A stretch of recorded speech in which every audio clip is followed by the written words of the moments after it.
Okay, we can go ahead and get started. Okay. Welcome everyone. I hope everyone is doing okay today.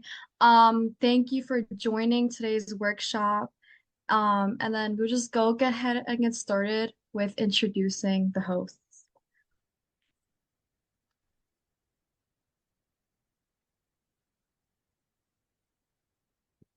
So first, as y'all heard of us, we're Muslim Women in Medicine. Muslim Women in Medicine is a nonprofit medical association dedicated to empowering Muslim women, students, practitioners, and professionals in the fields of healthcare and public health. Our mission is to provide a variety of virtual and in-person events that cater to our members across the United States. Some of our initiatives include the Flash membership program, our volunteer program led by Alishba, who is not here today, but she's the community engagement director. Um, and basically, these events, programs foster community involvement. Additionally, our ambassador program has recently expanded with a new chapter at George Washington University. And our organization also hosts virtual event series such as Behind the White Coat workshops, led by physicians in our annual Med Talk events. We're super excited to be collaborating with two amazing organizations today and making this event possible. Um, First, my name is Alia Faisal. I am the co-founder of MWM. My name's Alina. I'm the founder of MWM. So sorry I can't be on camera today. I just got off work, but I'm super excited for this entire event and super nice to meet everyone here. Hi everyone, my name is Asana Bali and I am Financial Director of MWM. So excited to be here.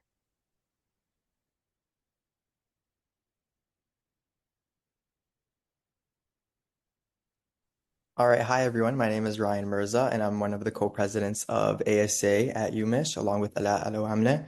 So, the Arab Student Association at the University of Michigan aims to unite and empower the Arab community on campus through educational workshops, cultural events, and professional development opportunities. ASA creates an inclusive space for Arabs of all nationalities and educates the young student body about Arab culture and heritage. We'll have a QR code to our Instagram at the end, so check us out. And if you're ever in town, make sure to stop by at an event.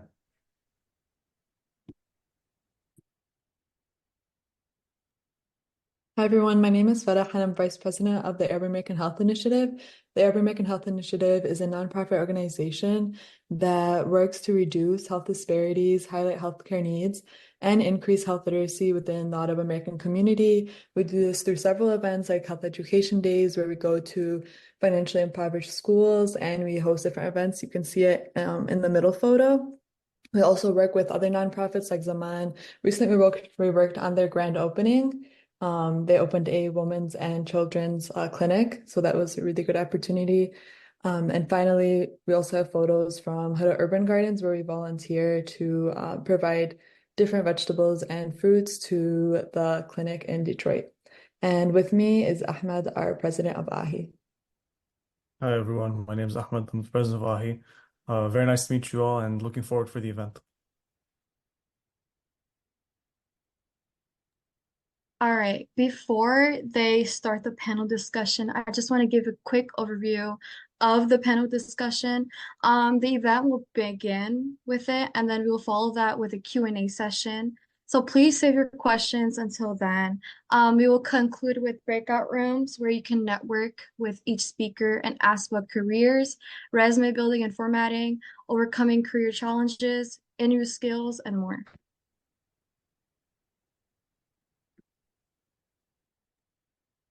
Let's meet our panelists. Our first panelist is Dr. Azra Bihlim, Associate Vice President of Vizient.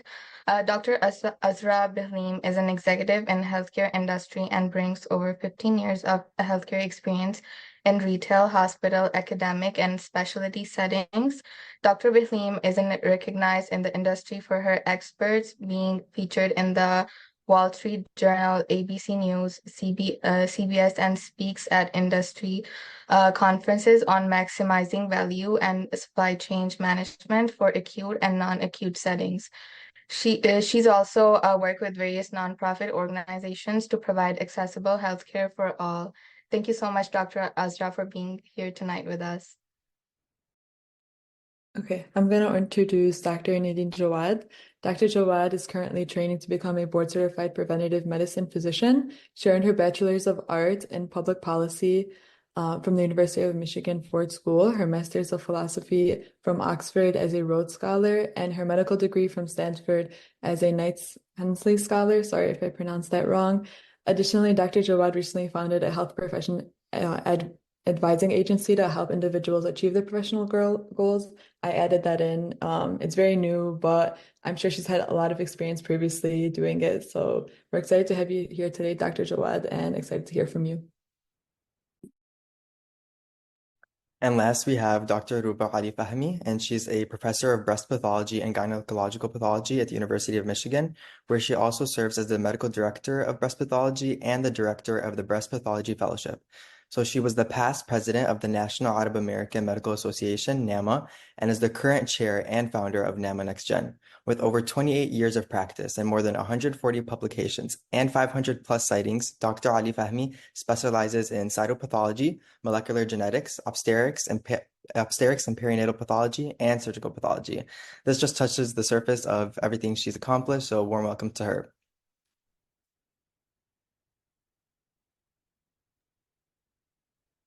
All right, let's get into NAMA Next Gen. So NAMA Next Gen is an offshoot of the National Arab American Medical Association. It's a nonprofit, non-political, educational, and humanitarian organization of medical and dental professionals of Arab descent. So it's catered to both graduate and undergraduate students, and there currently exists 30 plus chapters that are active. If you are interested in starting this organization, make sure to check out the QR code where you can look into information about how to do that. And there's also a discount code that we have listed right under that's going to give you 50% off. So this is a really cool opportunity. Make sure to all scan the QR code. We'll give you just a moment so you can check out.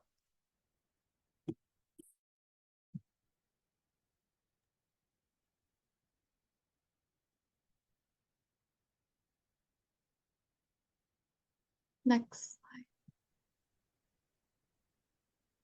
Okay, so we will now get started with the panel discussion. All panelists will be given the same question at a time. Panelists, please take 1 to 2 minutes with each response in order to honor the time limit. If you're in the audience, please hold all of your questions until the end. Panelists, do you have any questions as of right now?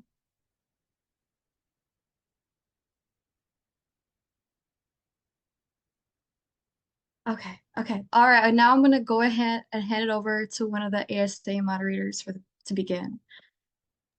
All right, so our first question of the night is, what are the most common mistakes you see candidates make during interviews, and how can they be avoided?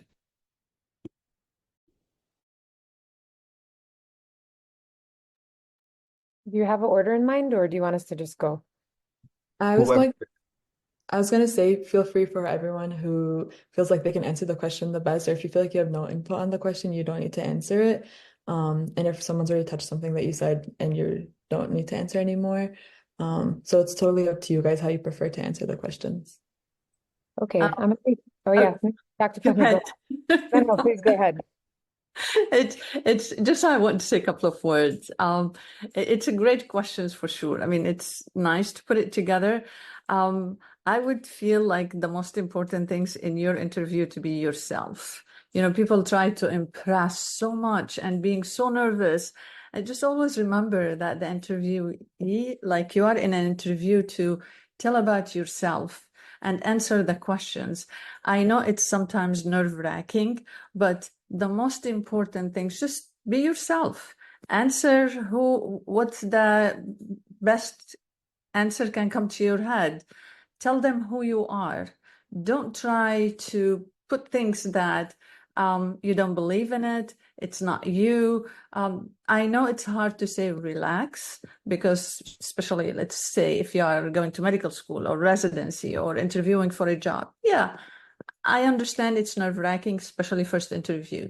But mock interview, practice, and try to relax as much as you could.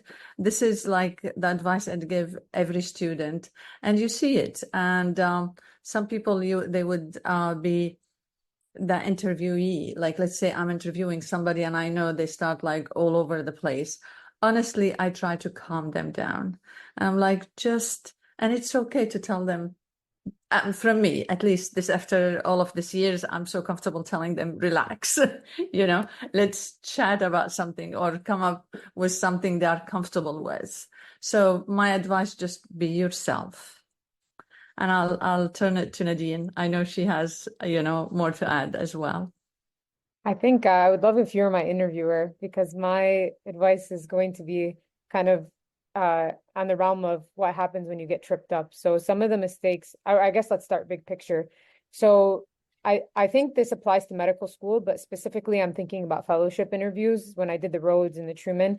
And I definitely felt like there were specific things that people did where my mentor, Abdul Al-Sayed, Dr. Al-Sayed, he would say, on this interview, like on the first day of an interview, let's say it's a 3-part interview, you can't win, but you can lose. And so here are some of the things that you can do to lose an interview. And so what that means is like, there are people who, if it's a group style interview, they don't give others a chance to talk. That's very, very like arrogant, and it's not a good thing to do. And I'm seeing more and more medical schools adopt the group style interviews where people are in a Zoom call together and then you start talking. And if you keep talking and talking and talking and don't give others a chance, it definitely demonstrates the kind of colleague or person you would be. And some people do it because they're nervous. They're not necessarily doing it because they're bad people, but you have to take a second to pause and give other people a chance. I think another big thing is challenging interviews oftentimes give you very challenging questions. So even in your medical school interviews or your health professional interviews, people will ask you questions, and some people internalize that as a personal attack and they get overly emotional in the response. And that's actually a big reason why some people get X'd out of like things that they want to win or they're trying to apply for. So I think for me, and this is really great, you're all U of M students, and I know you're all very intellectual and you have great debates and conversations. When I'm in a heated interview, I try to take a step back and actually reframe it as, oh, okay, that's an interesting thought. What makes you think that? Or why do you think that? And so it becomes more of a tit for tat. And I'll give a perfect example. When I was in the Truman interview, we had just worked on a campus initiative at U of M to expand prayer spaces across campus. So one of the questions I got is, why do you think your religion is superior and that you should be putting people, in prayer rooms, or why should the university invest in that? And I was like, oh, it's interesting that your bias made you think that it was something that we were enforcing. It's actually something that I thought would create inclusivity for campus, where you allow people to have a place to just take a breather. So I guess to summarize what I'm saying, the first thing is make room for others. It doesn't hurt you, it helps you. And make sure that you're not taking things over critically and over emotional. And then, of course, what Dr. Fahmy said applies. Take a breather, calm down. It's difficult, but for all types of interviews nowadays, there's something called behavioral style interviews. And so they're asking you things like, talk about a time you failed, or talk about a time where you were under stress, or these sorts of behavioral questions. And the best way to practice for that is to literally Google behavior style interviews and then write down the questions, pull them out of a hat, and just practice what you would say, just like sitting in your room for 5 minutes a day or something before you have the interviews. And that allows you to just get used to that sort of questioning, and it really allows you to bring your nerves down. Okay, that was a lot, but those are like 3 big points that I would probably take away. Yeah, go ahead. So I would add, so from my perspective, in my environment, I've already been, what I would say that frontline healthcare worker, whether it's in hospitals or retail settings, and now a little bit more broad-based, depending upon whatever it is that you're interviewing for, whether you're interviewing in a hospital or whether you're interviewing in a corporate environment. I would say first and foremost, one of the things that a lot of us hiring managers complain about to each other constantly about the people we interview is the general lack of professionalism that we see in the last 5 years compared to what we used to see before. And what I mean by that is we were used to, prior to the pandemic, many people coming in person for our interviews, being, very dressed professionally. They came in ready to take notes. They had very good questions, and we see some candidates who do that now, but there's a general decline. And this is actually something that, as hiring managers, particularly in the corporate environment, we comment on quite a bit. We see plenty of people who are very smart, plenty of people who are well accomplished, but do they actually have the emotional intelligence, social intelligence to be able to interact appropriately with their colleagues on multiple age levels, right? When we hire them in. And so one of the best, pieces of advice that I always give anyone of any age group when they're interviewing is to make sure that they're bringing their best professionalism. And that means whether it's how they dress, whether it's how they talk, whether it's when they walk in, that they're prepared. They're prepared to take notes. They don't have their cell phone on, right? They don't have other distractions on. They're not constantly looking at their Apple Watch, little things like that, because someone else earlier had said, you can lose it, right? Everyone starts out on equal footing when they walk in the door, but small things like that for a lot of interviewers, particularly more mature interviewers, this is not something granted probably as everyday norms within our organization, are not typically viewed upon very well in the interview environment. And the second thing that I would say is one of the most common things that I noticed, particularly among, they tend to not be as specific about what work they personally did, and they tend to have a little bit more humbleness in trying to actually articulate the work that they were personally responsible for. And one of the things that I'd like to let candidates know is that, when you're out there and you're in this interview, the biggest thing that the interview person is trying to assess is, what are your skills, right? So even if it's something as simple as saying, oh, I worked on this project, you need to be specific in how you did. I organized this project by utilizing Microsoft Excel and doing this. I created pivot tables, I did this.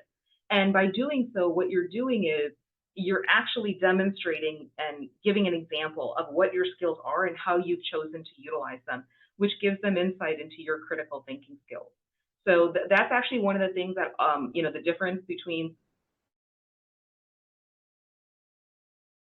somebody who came in and did well in an interview, what those skills are, and genuinely explain how they actually use them.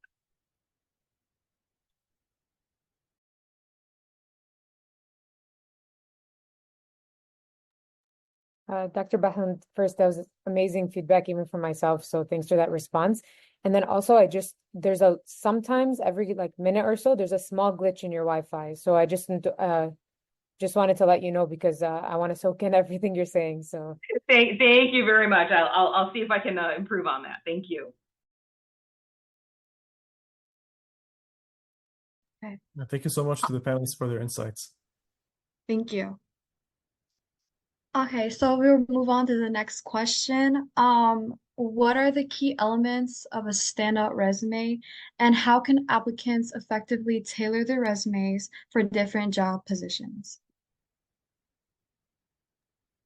you want to go backwards? Maybe Dr. Bahlim will go first, and Dr. Fahmi. However you guys like it.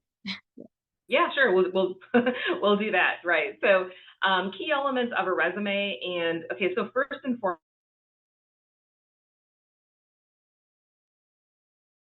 foremost, I think we're all pretty much aware that we're all aware that there's a lot of technology and artificial intelligence programs that are being used now to scan resumes. So one of the things that I let people know is, before they actually submit anything, to pay attention to keywords that are actually within the job description themselves, to make sure that their resume will actually be scanned and read by some of the new software that's out there. And there's many different websites you can just Google and say, test my resume, but to make sure that the format that you're using is actually something that can be read by a lot of the software. Because many people will spend hours submitting resumes and then be like, I submitted 100 applications and no one's called me. And chances are that the software that many of those organizations are using are not actually reading your resume, and the software is actually not reading it. And so no human ever actually saw your resume, and that's unfortunate. So that's the first thing I tell people to do, is to check your formatting against some of the programs out there.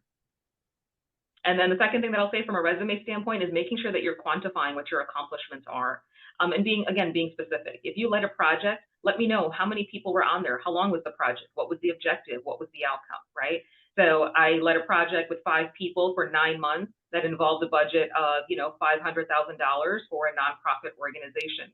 our objectives were X, Y, and Z. The scope expanded 3 months into this, and here's what happened, right? This actually helps people understand what your abilities are, but also that you know how to showcase what you can do.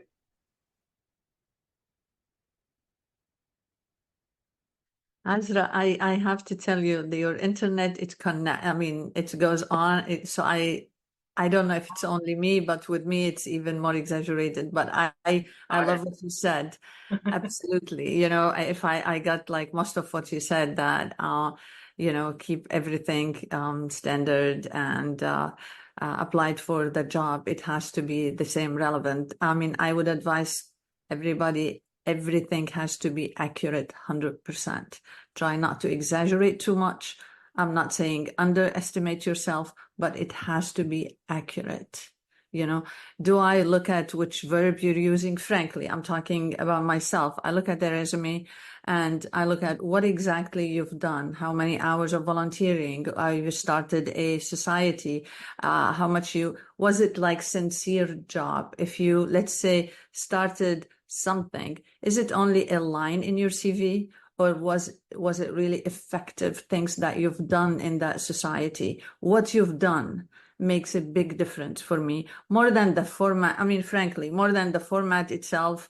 You could say I'm old school, but I don't care about the format. I don't care about whatever, like you put the comment or whatever there, but I like about everything accurate, why you've done it. Between the lines, I can read that everything accurate and you've done it with passion. So Nadine, I would love to hear from you. Yeah, thank you.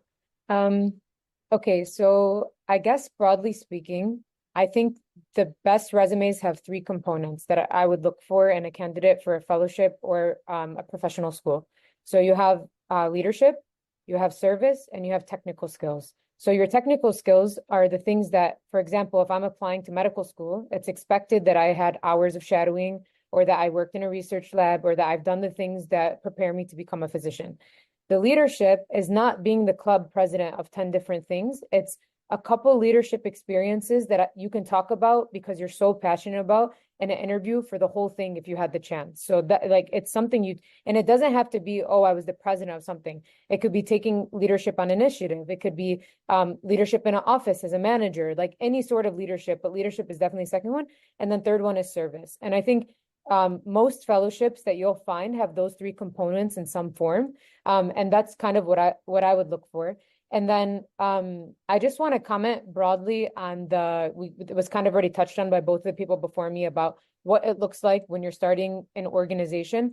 I think the biggest mistake that people make is they think that the more things you're president of, the more likely you are to get something. But then what ends up happening is you can't actually talk or point to like many hours in one thing. So I want to give an example. When I was in my Harvard Medical School interview, I talked about my organization, Books Are a Benefit. It has nothing to do with medicine at all. It's something that I was passionate about because of education and equities in Southeast Michigan. And the guy literally told me at the end of the interview, when I read your application, I had a question about why you wanted to be a doctor. But now after talking to you and learning more about the organization, I actually realized you're just really passionate about helping people. And that had nothing to do with the fact that I did 20 different leadership things. It was literally this one thing that I could point to that I said, oh, I put hundreds of hours every Saturday for 2 years into this organization. And it really stood out in many, many fellowships that I applied for. So yeah, just summarize it one more time. So leadership, service, and technical skill set for whatever you're applying for. And Nadine, if I may add also, absolutely, I agree with you. You do not need to be the founder or the president. The title doesn't mean anything. What you've done in that organization, and believe me, we read it. It's not like, oh, I'm a president, I'm a founder, I'm whatever. No, this will not take you where, I mean, you cannot outsmart, let's say Nadine or Azra, or even so many people like me that they read the interviews, like your resume. So what you make out of where you are, it's super important. Absolutely. Thanks.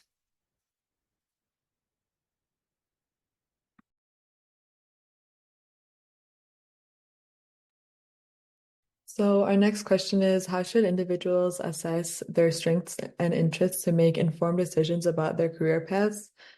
Just like talking about this more. When looking for a job, I know this happens a lot during undergrad, and I struggled with this, probably my freshman year especially, but like going in and then like thinking, oh, do I actually belong here? How do you assess that, and see like, do my strengths match with what I'm good at? What are some things that we can do to ensure that the career path we're going into is the correct one? So I'm going to start here. I've worked with a lot of people. I've coached a lot of people in this regard about finding what is potentially a good fit for them. And I will tell you that it's when I ask people the question, oh, well, so what do you like to do? If I start something with really generic, right? Truthfully speaking, there's actually a lot of things that all of us could enjoy doing in different capacities. So I actually start with a different question, and I tell them, I'm like, I want you to stop and think for yourself. Whether it's an odd job or professional job, doesn't matter, right? Volunteer job. I want you to tell me and think hard about all of the things that you actually hate to do. I tell them this. I said, tell me what you absolutely hate. All right.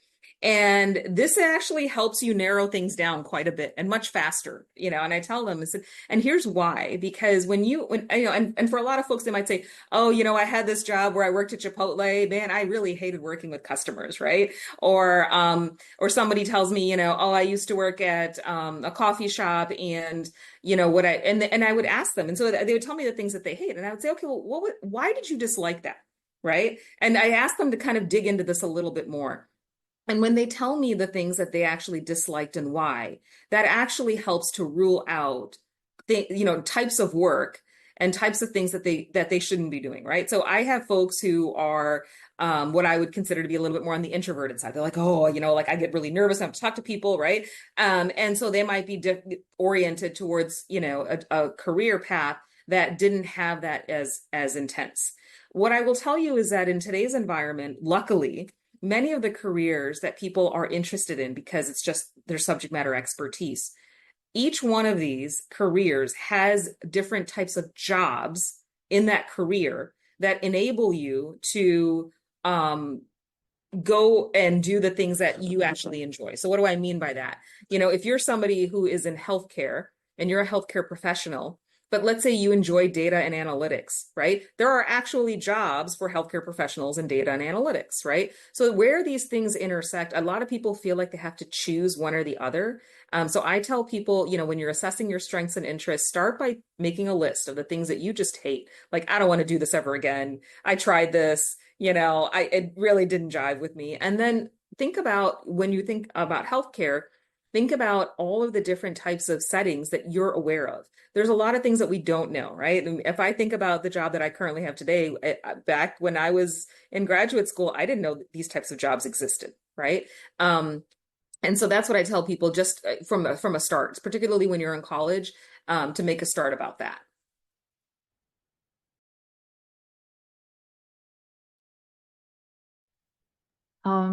Honestly, it's a fascinating question. And I went back and I reflect on, how did I choose medicine? You know, like that was 35 years back. And I'm probably, you know, I'm from Syria.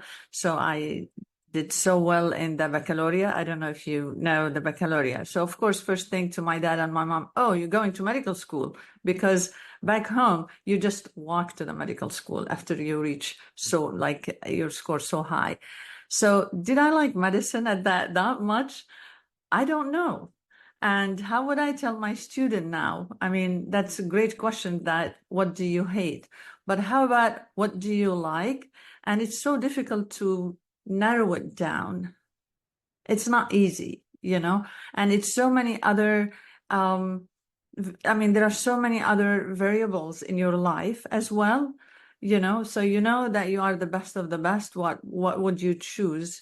So see yourself, are you a math person more than interacting with people, following science and biology, and you are so fascinated with a human being and or helping humans? I mean, you can help a human beings in whatever you are at, but in medicine, it's different. And the more you interact with hospitals or sick patients, or since you are a kid, you might pick up that passion. If you like architect, you know that you are more into designs and different things. So I think you go back, as Azra said, reflect on yourself. What's your passion? What do you like the most? And then you follow that. You try it first. Don't jump into it right away. You know, I mean, I love medicine, but frankly, I don't like to be too close to sick people, believe it or not. So this is why I chose pathology. I love the science of medicine, and I don't feel shy saying it. You know, it's not like I don't like to talk to people. Of course, I love talking to people. And this is why I'm in so many societies. But that hospital or I don't like it, you know? So you could choose, as you said, in medicine, there are so many other things you can do, even data analysis, even public health, even being pioneer, even being in business as well, administrator.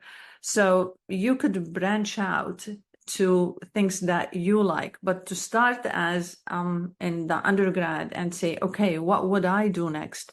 Try, shadow, experience things, see what click with you the most. This is where I would say, this is for me.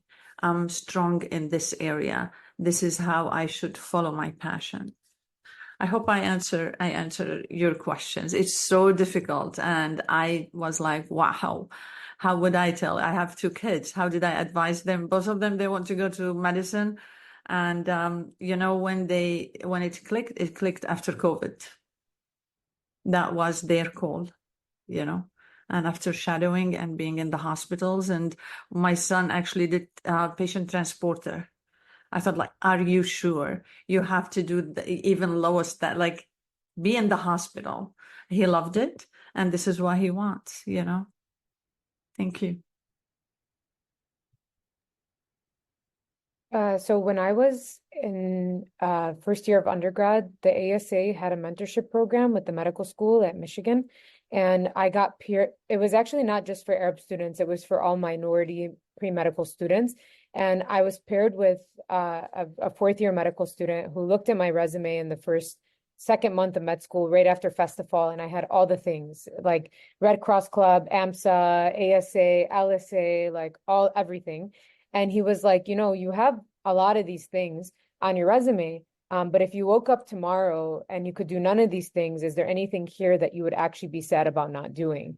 And to be honest, I actually printed the resume and I started to try to cross off things that I wouldn't care about and then circle the things that I would care about. And there really weren't that many things left on the resume at the end that I actually cared about. And so I think that's when I actually, like a month later, was when I started to think about what do I care about? And that's where Books for a Benefit came from, which was my first nonprofit. And when I did that, I started to think about how when you're passionate about something, you usually will work up the skills or put in the time or the effort to be good at it. Because I think, and this might offend, I know it won't offend my colleagues who are here, but it might challenge some of the people on the call who are pre-med students, where there is a level of arrogance, I feel sometimes in the field of medicine, that people think that doctors are the smartest people on the planet. But actually, yes, most doctors are very smart, but it's actually a lot of it is hard work and putting in the time because they really care about something. And then that's the outcome they get, is that they become a doctor. And so why I'm saying this is that anything that you put your mind and your time into because you're passionate about it, you can probably be good at it. And there's this book by Malcolm Gladwell, and he talks about the 1,000-hour rule, where anything that you do for 1,000 hours, you can become an expert as. And there's some people who it's a controversial topic, but I do think by and large, it really does stand. And so I bring this up to say that your strengths should be based off your passions, and your passions will help you develop your strengths. And it's kind of like a circle or a self-fulfilling prophecy. And I think that that's where you end up learning things that you'll actually be good at, that you can take into your career. I just want to kind of make one more point about this, though. A lot of us, and I think all of us on this call, are passionate about making a difference. A lot of us are going into fields where we feel like we want to help other people. And I think that's really important. But I also realize now that I'm a resident and I work 80 hours a week as a resident, that a job is still a job. And you have to find a balance of being so passionate that you work a lot and also making sure that you have other priorities. And this doesn't necessarily answer the question. I just want to bring it up because sometimes when your passion and what you're good at align and you end up in a field that's as beautiful like medicine that I feel so lucky I get to do, you have to make sure that you strike that balance of also recognizing that you can have other strengths outside of your career that are applied to other things, and they don't necessarily have to translate to your job. And I just think it's important to remember that.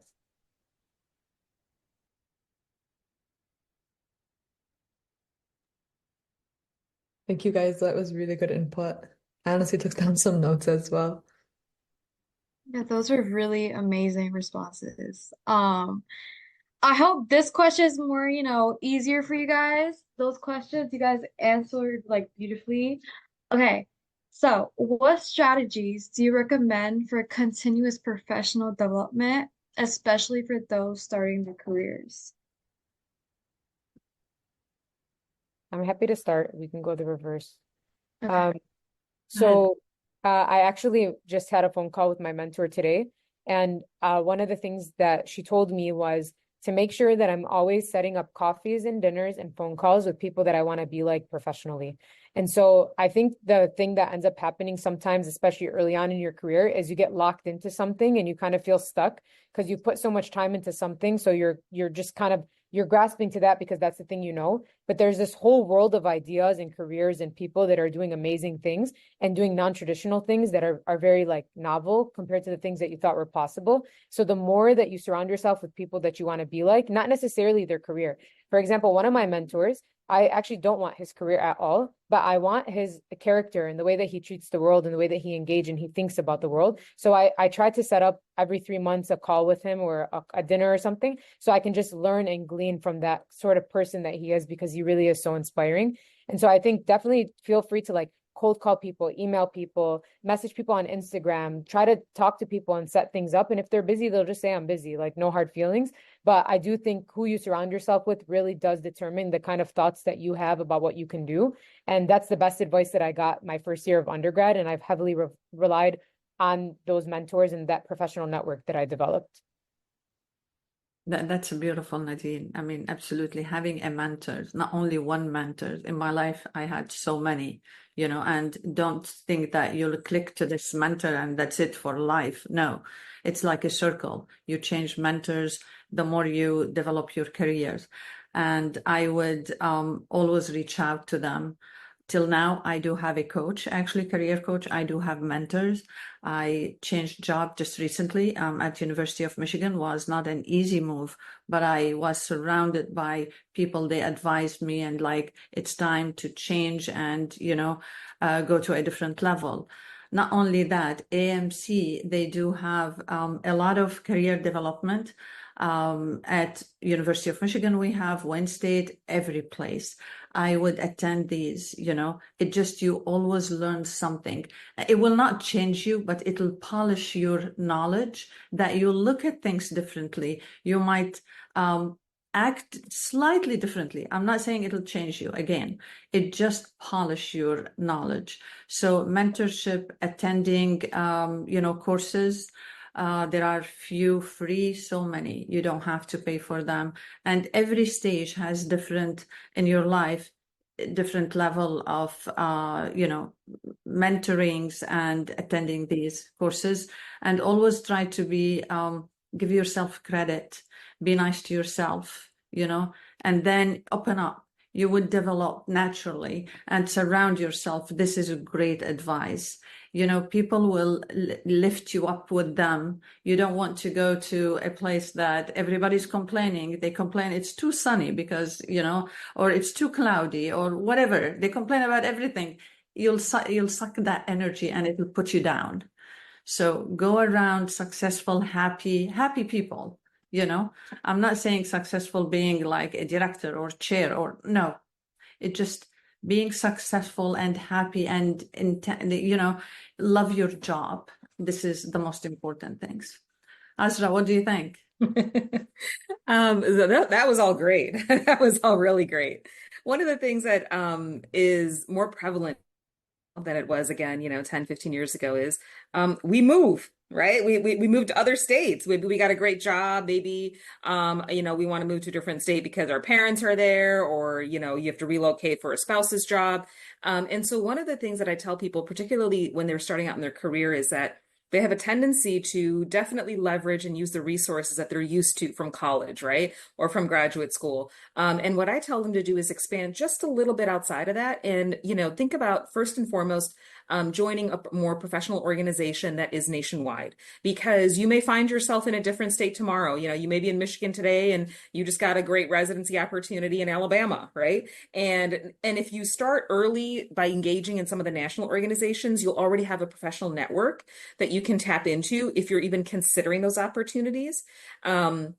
And so I tell people that that's a great way to even learn, right? Maybe you're going to learn about opportunities in other states that you never would have even thought of. And you're like, hey, that's actually pretty good, right? That I never would have thought of that. The other thing I tell people is, because I come across, for some reason, I come across a lot of introverts. And so for people who are introverts, they feel very uncomfortable sometimes in social networking settings, somehow at a disadvantage. And so one of the other things that I recommend to people is once a quarter, once every 6 months, right? Maybe you're not somebody who does well on a one-on-one, reaching out to somebody for coffee, but at the very least, find one of these events that's happening where you can just even go and sit and listen from some of those speakers. And, maybe you can talk to some of the folks at your table. And then the other thing I tell people is technology is changing very rapidly, and it's being introduced in multiple areas of the healthcare segment. And so even something as simple as once in a while going out onto YouTube or going out onto some of these other things to learn a new skill. It's one of the things that I would say, because a lot of people I coach are, I would call mid-career professionals, or at least 5 years post-college. And when I coach them, one of the things that they comment on is they feel dumb trying to, let's say if they want to learn how to do, pivot tables in Excel, right? They're like, I feel dumb trying to do that, because they feel that now that they're out of school, that they can't go back and learn something. And if they do, they have to only learn the things that other adults are talking about. And what I tell them is that that is actually a strong disadvantage, right? The technology is moving very fast. And so whatever it is that's coming out, it's not that you have to become an expert in AI tomorrow or anything else like that, but you do have to be aware of it, and you have to be aware of its applications for it. Because for many of you coming out now, starting out earlier in your career, it's just going to get more complicated, right? So you want to get into a good habit, just like you develop good study habits when you're in high school and in college in order to be successful in the next area. You want to create good, what I would call professional development habits that you'll keep with you throughout your lifetime. Make it something that's easy, making something that resonates with your personality, but, make it something that you're going to do.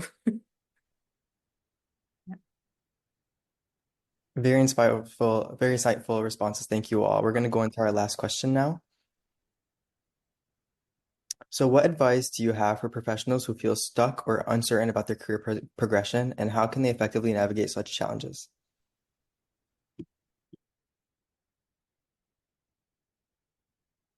Nadine, go ahead. Yeah. Okay, sure.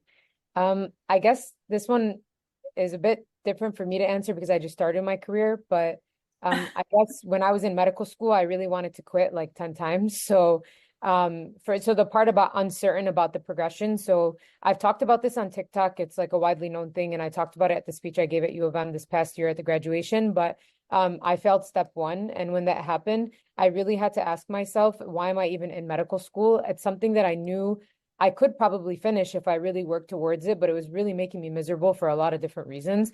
And what I ultimately, and the way I unstuck myself from the situation was, the first thing I did was I called Haji Najat Bezi, and I had a mentorship call with her and kind of just learned from her, and like what she kind of had me do this test about my personality, and then we talked about the different things. And then she was like, oh, it's really easy for me to understand why you're having trouble in medical school right now. Your personality is this, and you're extroverted, and you want to talk to people and do things, and you just have to, sit in the library right now and just grind this thing out. And I can see like that's why you're having difficulty.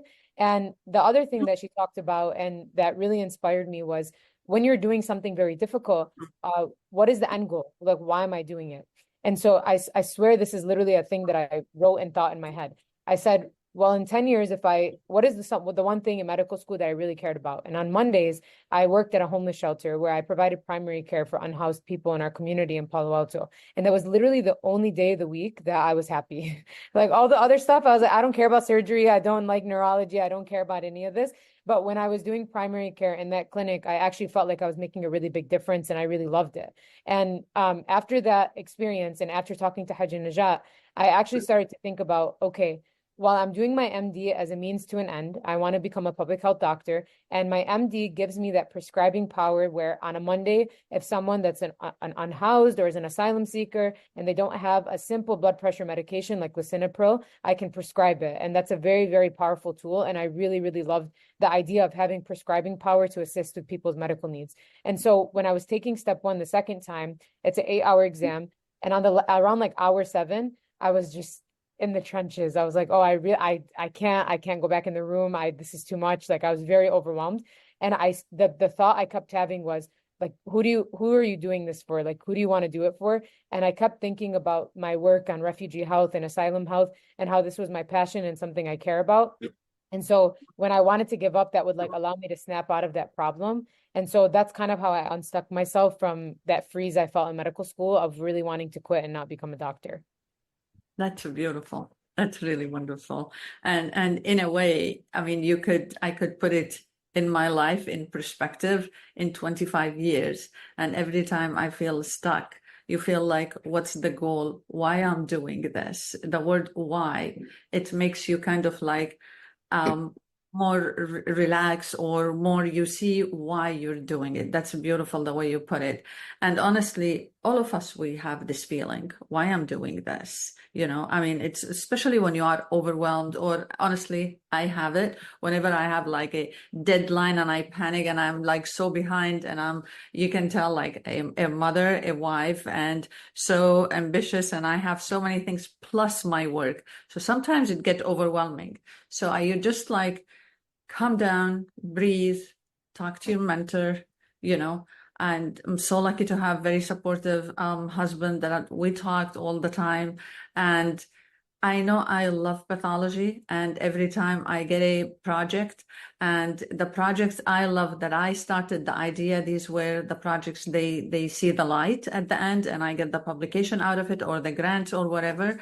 But all of us, we feel stuck. We feel like, why I'm doing this, So the most important things, always think why I'm doing what I'm doing. If you know the final product or the goal, or this is why you started. And again, absolutely talk to your mentor, talk to friend, anybody that you really trust so well. And if you really, really feel stuck, absolutely, then you have to shift gears and change and do something else. Because the last thing, life is too short. You want to be miserable. This is the last thing you want to do. Change change location, change career, and it's never too late. Absolutely, it's never too late, but you never want to be really stuck. I'm saying if you are, sad or overwhelmed or whatever, then yeah. But if you are really for sure, and I see Azra is laughing, change, absolutely. And change will bring, what do I say, the best of you, And honestly, I changed my job after 25 years in the same place, in the same spot. I mean, and I made the best out of it. I reached to be a vice chair and it's so active, but I felt I could do better. I deserve more. I deserve different, environment. And my friends thinks I'm completely crazy that driving every day a full hour to reach Ann Arbor and come back. I love it. I really, truly love it. And I'm so happy. I mean, was it easy? Frankly, it was not. The first few months, and I'm like, everything was new to me, even driving there. I mean, I used to drive once a week and I'd come tired just to see my kids. And here I'm doing it every day. Well, I put podcast Now I'm like Democracy Now, Amy Goodman. I love listening to her. She's in my ear every morning. And I feel that it's time for me. I'm like, I more knowledgeable with so many things I never thought I would listen to. Stock market, really? Me? No way. Now I listen to like so many podcasts to educate me. So I made the best out of it and I moved and I'm not stuck at Wayne State. I mean, not that it was horrible, but it was time for me to change and make a move. And I did it. So it's nothing wrong with move, but before being 100% sure that you need to do that, because it's not easy. Okay, Azra? Yeah, when I think about this question, and I have come across quite a number of professionals. Like I said, I do a lot of mid-career coaching for professionals. And when they come to me and they say that they feel stuck, right? The first question I ask them is, in your current environment, do you genuinely feel that you have learned everything that you can from this particular job or this company or this hospital, right? Because part of the thing about progression is you should always feel curious, right? If it's something that you actually enjoy doing, you should be interested. You should have some level of curiosity. So when they say I'm stuck, I ask them, I say, well, first of all, do you genuinely feel that you've learned everything that you can? And for some people, they're like, yeah, I've been here for 5 years, 10 years, however long it's been. And what they're frustrated with is that they just feel stuck in a particular job. Like they're not moving anywhere, they're not learning anything, they're not growing, they're not getting promoted. Other roles that may be of interest to them, they're not being considered for. And so what I have them do is I have them think about, okay, you feel stuck in this particular role, right? Think about whatever it is that you would you would enjoy doing next, right? What are the sources of frustration? For some people, it could be as simple as I'm just not getting promoted, right? For others, it's actually usually a little bit more deeper than that. And so I tell people when you're feeling stuck, take a few minutes really to truly unpack where this stuck feeling is coming from. Right? Is it actually a function of the place that you're working at? Is it actually a function of the type of work that you're doing? Or is it due to something else? The second thing I have people do is I have them think through what skills that they actually have. Not knowledge, but actually skills, right? Because when you're going to make a change, whether it's to move up or take a lateral move or to go to a different company or a different place, what are your actual skills? And the one skill that I will tell you stands out in every job, no matter what industry, what profession, and what work environment that you're in, is your ability to communicate, both verbally and in a written format, and to do so in a calm, collected, and professional manner on a consistent basis. Being able to do that is a transferable skill no matter what profession you choose, no matter what environment you choose. And it is the single most important contributor that I have seen to people making a progress in their career. They could be the smartest person, they could be in the right location, they can have the right connections, but if they're unable to clearly articulate themselves verbally or in a written format or both, typically their career will stall at some point. And I tell people that if you're not the world's best public speaker, that's okay. If you're not the world's, best writer, that's perfectly fine. But when you find that you're stuck in a particular mode, that means that, and I think Dr. Femi used this word earlier. That's when you need to upskill. You need to upskill, right? Giving a presentation when I was in high school in front of my class is different than me standing in an auditorium today with 25,000 people and giving a presentation. The skills that I need are completely different, right? And there's a lot of different stops along the way. And so I tell people that, if you want to get to that next level, it's time to upskill on some of those things. And communication skills is by far the single most important thing, because if you can't articulate your value, if you can't articulate, let's say, the value of the work that you do or the projects you work on, then other people won't feel it, right? And you won't get those promotions, you won't get that raise, you won't get that recognition that maybe you're looking for. And in a lot of cases, you may be unable to translate your value when you're going on to whatever it is that you want to move on to next, right? And so I tell people that this is one of the things that we truly don't spend enough time on, right? When I think about how much time we spend on learning chemistry, learning, memorizing things, we actually don't spend enough time on refining our communication skills in a manner that somebody else can understand us. So when I tell people that they feel stuck, take a step back, ask themselves why they're actually feeling stuck. Where do they want to go next? Do they want to just move up in the current organization or somewhere else? And then the next thing is actually to work on their communication skills that are on there.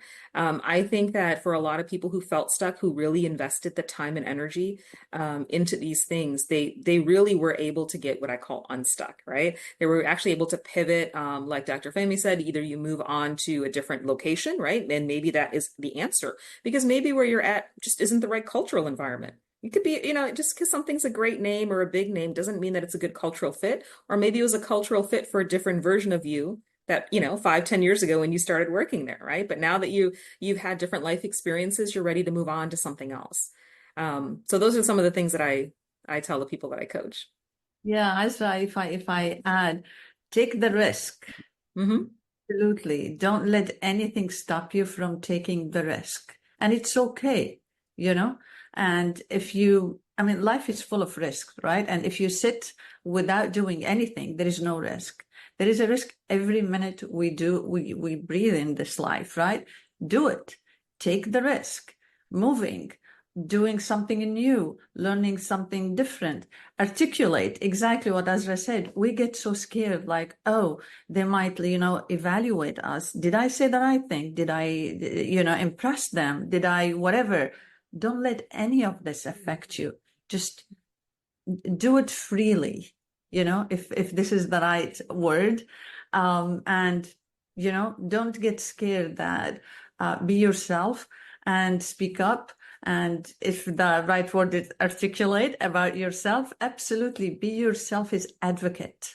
And this is where you move up, and it is whatever you do, don't feel stuck. This is a horrible feeling. Okay.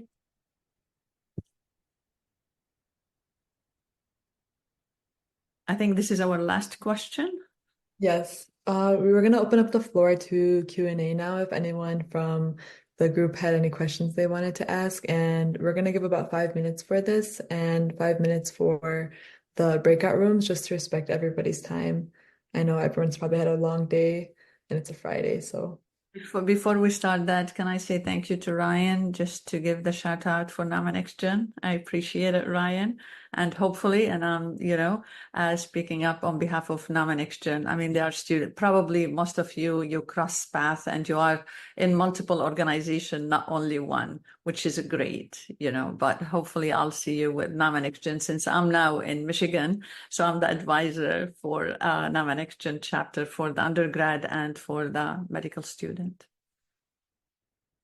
Yeah, thank you all for coming as well and spending your time here. And if anyone has any questions, they can leave them in the chat or send them to me privately or just speak out loud, whatever you guys prefer. But going off that, I actually did have one question. So going into like interview season, which is coming up, how do you tend, because like I've seen things about like addressing questions that someone might ask you that you don't know the answer to, like a new bill has just been passed. What are your opinions on this? And you might have not done your research on that specific thing. So how do you go upon like addressing those types of questions? Own it. Like if they say that, oh, don't fake it. Just own it. Just be like, oh, well, that's really interesting. I've heard about it, but unfortunately I haven't had the time to research it in depth to be able to have an opinion one way or the other. Like own it. Agree fully. Yeah, definitely agreed. I think the best, there have been like many times, even in my Rhodes Scholarship interview, where somebody asked me something and I said, I've actually never heard about that. Could you tell me more? So I like in the interview, I reflipped it. And, I think maybe some people wouldn't like that vibe, but it seems to work if you approach it in a more humble way. All right, I have a question as well. So this one is actually for you, Dr. Nadine Jawad. So being a public health major, being interested in public health and pursuing medicine, how do you like navigate the spaces of medicine with public health? Because I know a lot of people like to say, oh, public health isn't medicine. Why don't you choose something else that's more like science based? Yeah, so actually, when I switched, so before I even did public health, we never had a public health major at Michigan until 2018. So the only thing you could do is go to public policy school and then major in health policy, which is now a track in the public health program. So I was the only pre-med in the public policy program when I was at Michigan. And Dr. Wolf, who's the organic Orgo 2 professor, who's like amazing. He's a genius. He was like, listen, I'm just trying to look out for you because you're one of my favorite students.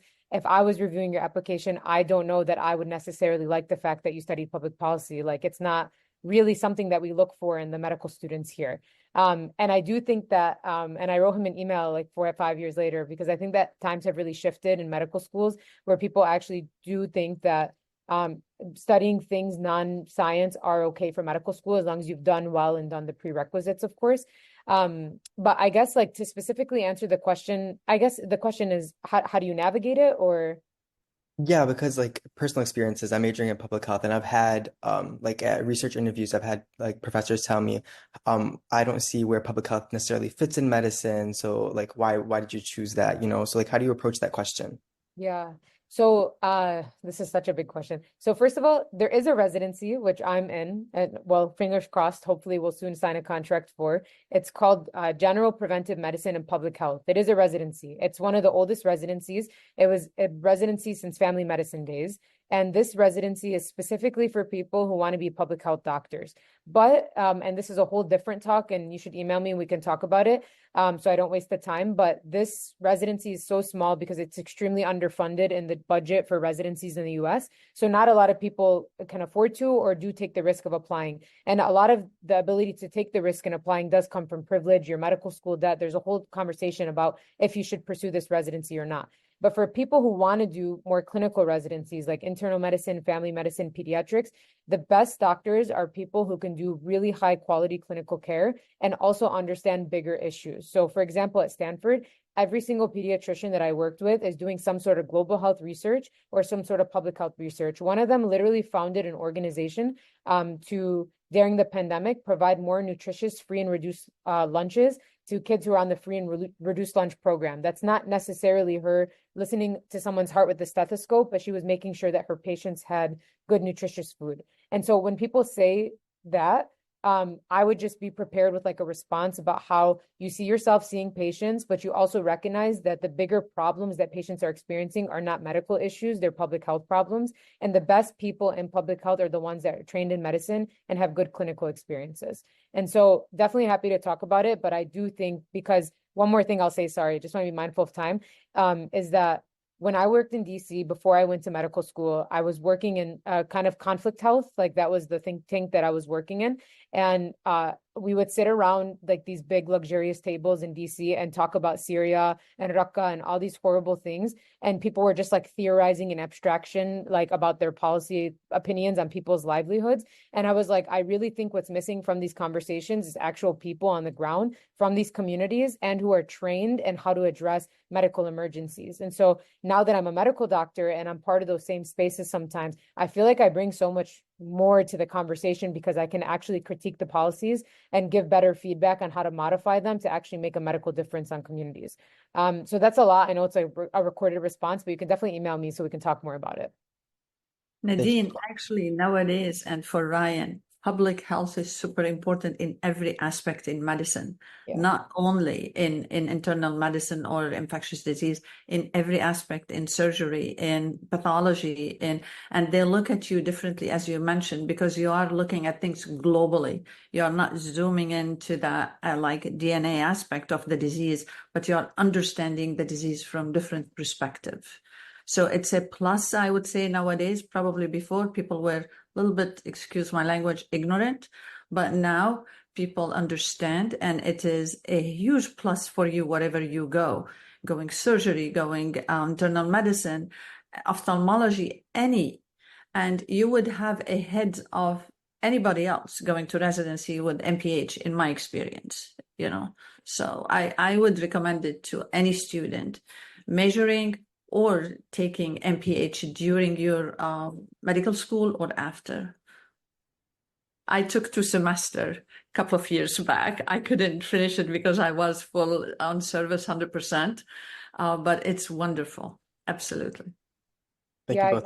One more thing I'll just add. So I did my away elective in preventive medicine, public health at Hopkins. So when you're in med school, you usually do an away at a school that you want to go to for residency. And when I was there, I was so intimidated because all of my co-colleagues were internists who were in their 40s and 50s who want to get a second residency now in preventive medicine. And I talked to the program director, and Dr. Fahmy just reminded me of this. And I told him, I feel really nervous. Like, I'm 26 years old, everyone is 50, and we're all applying for this residency. And he was like, actually, it's admirable that in your youth, you're thinking about system level change making. And we actually prefer to see medical students apply into our program, and they're at a bit of an advantage compared to people who are taking a career change, because they love career change people, but it actually takes a risk taker to be like, oh, okay, I'm going to do something different. I want to think about these problems now, not after I finish surgery residency. And so I do think there is a shift in the tides, and people really do preference people who want to think big and macro and do those sort of problem solving things. Thank you, Ryan.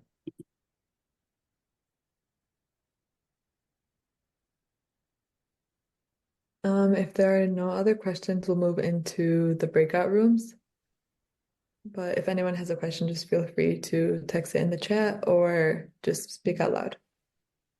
I wanted to ask a question real quick. Oh, sorry. Go ahead. No. I was just going to say, before we break out, Dr. Fahmy, do you want us to split into two groups because you had to go at 8:30, or yeah, so maybe we I can do. appreciate it. This is what I want to say. Thank you so much, Nadine. And it was a pleasure being with you and Azra and with all of you guys. Thank you so much and all the best. We should be in touch, Nadine. I mean, since you're in Michigan now, for sure. Yeah, inshallah, I'll see you soon. Inshallah. Bye. Thank you, guys. Bye. Thank you so much. We Thank appreciate you. it. Thank you. And then we cut off somebody's question, sorry. Yeah, no worries. I just wanted to ask a quick question, but I wanted to start off by saying I really appreciated all the input that all the panelists gave. I really truly believe that you guys are the women that we need in healthcare nowadays. So I really admire all of you. But the one question or kind of two questions I had was, when it comes to maintaining a work-life balance or work-life harmony, how do you guys manage to do that in such a demanding field? And then what strategies do you use to prevent burnout? Because this is healthcare is a very demanding field. I know Dr. Jawadi mentioned you're working 80 hours per week, and then you probably have other responsibilities as well.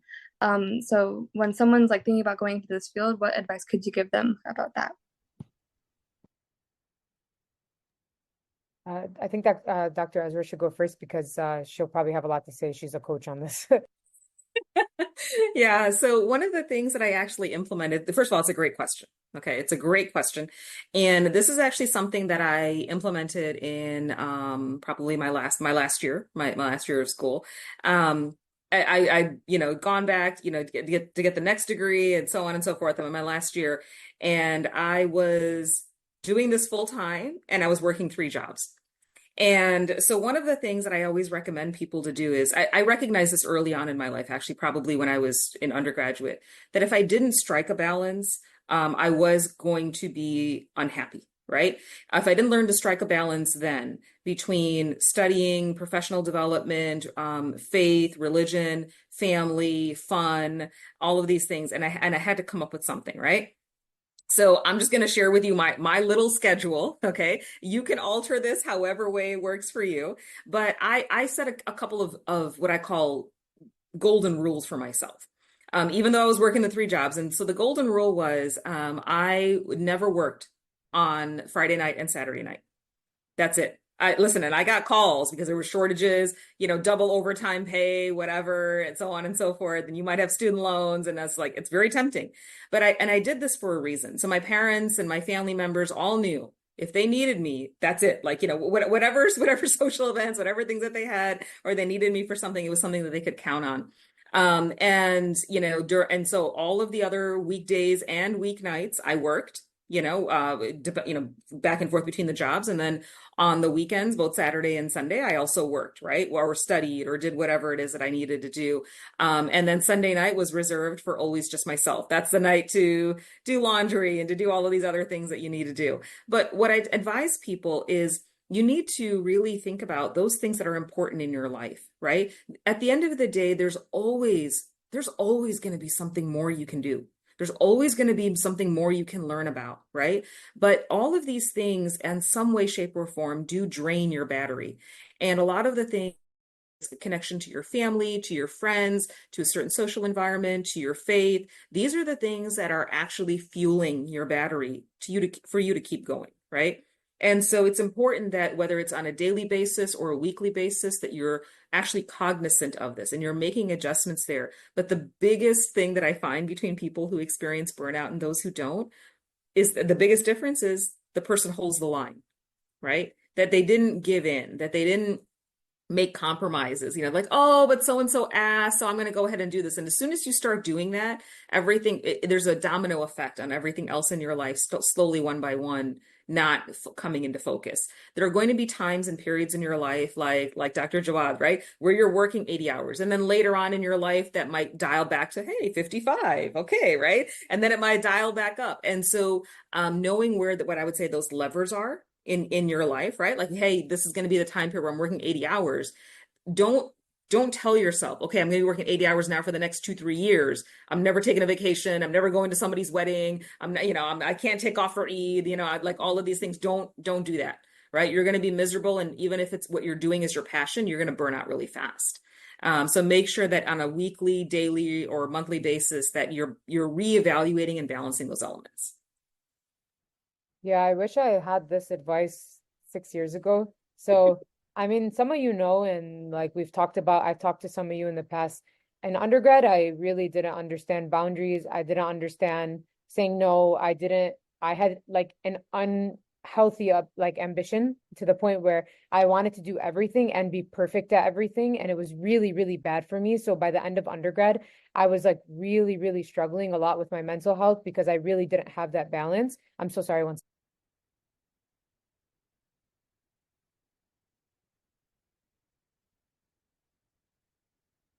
Sorry. So the thing is that so because of that, and because I really didn't understand, one of the first things I did after undergrad was I started therapy. And I swear the first thing that she gave me in my therapy session was the book How to Set Boundaries. And like she had me think about boundaries and she had me write boundaries. And then it took many, many years and finally like learning to get over the guilt of saying no. And I'm bringing up all these things because so many times, and honestly, like I'm honest enough to share, like I give talks at U of M all the time with you all, and a lot of people see the scholarship, but to get to those scholarships, it was really not healthy, and a lot of those periods were not good for me. And would I do it again? Probably yes, if I'm being honest, because the outcome gave me something that I'm so grateful for and opened up so many opportunities. And this brings up the point that was just brought up about how sometimes you're sprinting and sometimes you're jogging, and you need to have both, and you have to understand both and what they serve. So I think why I bring that up is now I'm in residency. Residents work insane hours. Okay, beyond what is required of me, I say no. No, no, no, no, no. And I spend all of my extra time on my self-care. I go to the gym. I got a Peloton that I rented. It's a good deal. You should do that if you can't afford to buy one. On Sunday, I'm getting a massage. I never miss my prayers. Like there's certain things that I'm just like unwilling to compromise on to take care of myself. And for example, Sunday I have the day off. I will not answer my phone. I don't care who's calling me. I don't care what's happening. Like people need to solve that for themselves because Sunday's a day for myself. I think the other really important point about that question is also to think about what your priorities are and what you can't live without outside of your career. So for me, that's my family and my religion. And during undergrad, because I was trying to there was a spring where I was taking PChem and Spanish and research and running books for your benefit. And I was a student body vice president. And I was missing my fasts because I literally couldn't physically fast because I was under so much stress and just doing way too much. And after that Ramadan, I said, I'm never going to miss a fast and feel that way ever again. So in medical school, I set up my schedule. So every Ramadan I had off. And so for the last 4 years, I've been able to fully immerse myself in like night prayers and waking up for Fajr and doing all the things that I never got to do in undergrad. And I bring this up to say that like, it's not like you're going to wake up tomorrow and have the perfect balance. And you do need to work hard to get the things that you want, but you have to understand and think about intentionally what are the things you really are uncompromising on. And for me, that's my family and my religion. And there's nothing that will take me away from making sure that I can't fulfill those obligations. There's more to say, but I think like that's a good like beginning. Thank you for that. I really appreciate it. Thank you all so much. We decided to not do the breakout room, so if anyone has some last minute questions, please let us know. And we can let also Dr. Jawad and Dr. Baham know if there's anyone who just wants to email us the questions or not. I think if you go a couple slides over, we have our links. You can scan the QR code. And we did see some like participants leave, so we want to be respectful of everyone's time.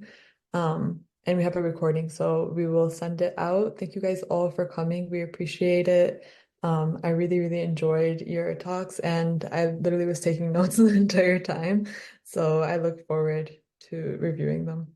But thank you all again. Thank you for having us. Have a great weekend. Yeah, Is it thanks for okay if the having us. panelists share their emails? Yeah, I'm gonna put my my Stanford email in the chat.